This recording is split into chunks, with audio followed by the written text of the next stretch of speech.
Price Lord. நம்முடைய வாழ்க்கையில் ஒரு நல்ல சாட்சியாய், ஒரு நல்ல அடையாளத்தை, ஒரு நல்ல இமேஜை கிரியேட் பண்ணுறதுக்கு போராடுற மக்கள் நிறைய பேர் உண்டு.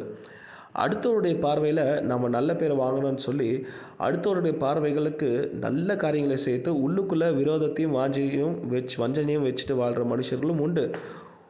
மற்றவங்க என்ன நினச்சா நமக்கு என்ன, நமக்கு பிடிச்ச நம்ம செய்வோம்னு சொல்லி ரொம்ப தைரியமாக தவறு செஞ்சு மற்றவங்க முன்னாடி என்ன நினச்சாலும் கவலைன்னு வாழ்கிற மனுஷங்களும் உண்டு.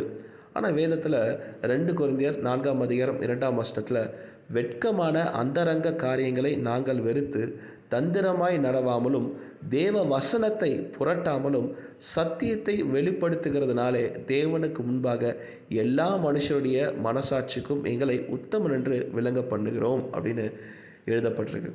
அப்போ எந்த ஒரு மனுஷன் எந்த ஒரு அந்தரங்கமான தவறையும் செய்யாமல், எந்த ஒரு தந்திரத்தினாலையும் தனக்குரிய ஆதாயத்தை சம்பாதித்து கொள்ளாமல், எவன் ஒருவன் கடவுளுடைய வசனத்தை கேட்டு அதுக்கு விரோதமாக எந்த காரியத்தையும் செய்யாமல் அதுக்கு கீழ்ப்படிந்து உண்மையாய் உள்ளதை உள்ளபடி ஒரு மனுஷன் வாழ கற்றுக்கொள்கிறானோ அவன்தான் உண்மையான உத்தமன் என்று அடையாளத்தை பெற்றுக்கொள்கிறான்.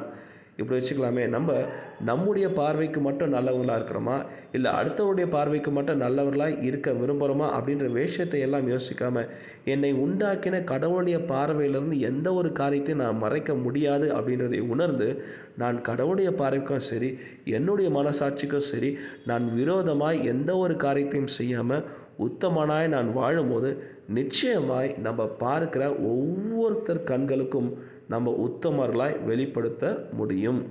அப்போ நம்ம அடையாளத்தை உருவாக்குறவர்களாய் அல்ல, அடையாளத்தை பெற்றுக்கொள்ளுகிறவர்களாய் நம்ம வாழ முடியும் அப்படின்றத நம்ம புரிந்து கொண்டால், நான் எந்த ஒரு அந்தரங்கமான காரியத்தையும் நான் நான் நல்ல பேர் வாங்கலான்னு நம்ம நினச்சோன்னா நம்மளோட பெரிய முட்டாள் யாருமே கிடையாது. நம்ம உள்ளதை உள்ளதென்றும் இல்லதை இல்லதென்றும் சொல்கிறதுக்கு தான் வசனம் கற்றுக் கொடுக்கு. அப்படிப்பட்ட காரியத்தை நம்ம கற்றுக்கொண்டு உண்மையாய் நம்முடைய மனசாட்சிக்கும் நம்ம உண்டாக்கின கடவுளுடைய பார்வைக்கும் நம்ம உத்தமர்களாய் நடப்போம்னு சொன்னால் நிச்சயமாய் இந்த உலகத்தின் பார்வைக்கும் உத்தமர்கள் என்ற அடையாளத்தை பெற்றுக்கொள்ளவர்களாய் வாழ முடியும்.